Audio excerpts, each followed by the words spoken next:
What are you doing? Come back here. Come back here. Cheeky monkey. Cheeky monkey. Today is a new day.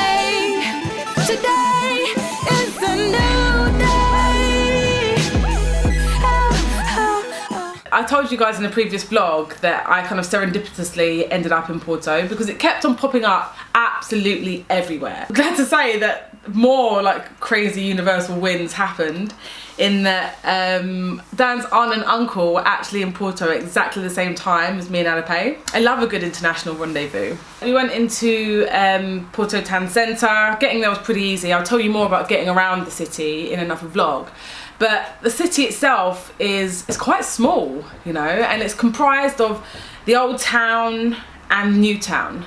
So the old town, Ribeira, dates back to medieval times, and it is so rustic and quaint and just charming. It's just cobbled streets, really narrow lanes, like tall houses. Sometimes, you know, you're walking through these little lanes and the buildings are so tall that it almost blocks out the sunlight. Beautifully tiled, some of them, the colours of some of them are insane.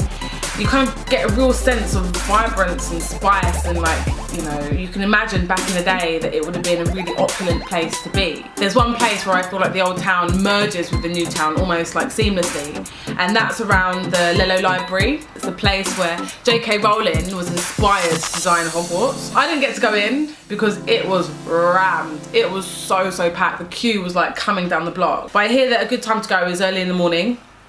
And the queues are a lot less then, and it's a bit quieter inside, which is what you want in a library really, isn't it? In the new town, yeah, there's loads of museums, there's loads of shops, loads of restaurants. This is one of the places where your Lonely Planet Portugal guide will come in handy. You have a flick through and figure out what tickles your fancy.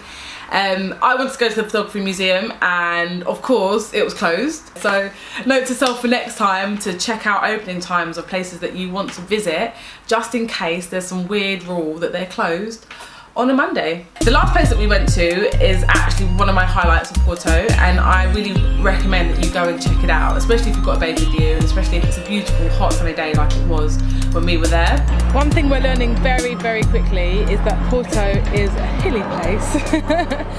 So walking one hill with a buggy is a little bit of a challenge, but it's better than having to go up and down loads of stairs, I guess.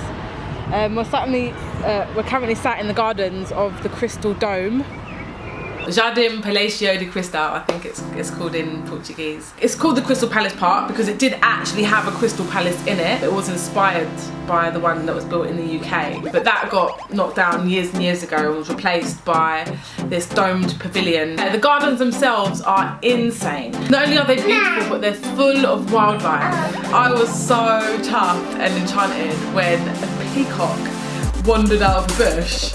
And I was like, oh, it's a peacock. And Alleppey had never met a peacock before, so I was quick to be like, come on babe, come and have a look at this peacock. And she was bricking it. There's loads of viewpoints around Porto, and one thing I'd say about the city is that it's almost designed to frame the Douro River.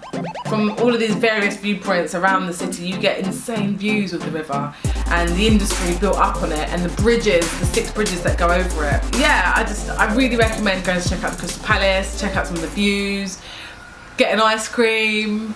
It was vibrant. It wasn't too crowded as well. The tourist parts, maybe like right smack bang in the middle of the centre, it was quite crowded, but somehow we didn't get there until the end of the day. So when you're wandering around all these like back roads and whatnot, it's actually quite quiet, and do beware, like the pavements are quite narrow and roads can be really steep. So if you've got the strength, like strap the babe on for the day, strap your bag on for the day, and it's just a little bit easier than lugging around this buggy thing. I'd definitely like to go back and actually go to the photography museum and actually go into the Lello Library.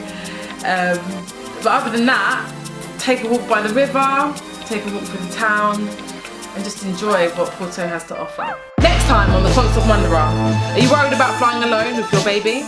We take you step by step through our Ryanair/Stansted experience.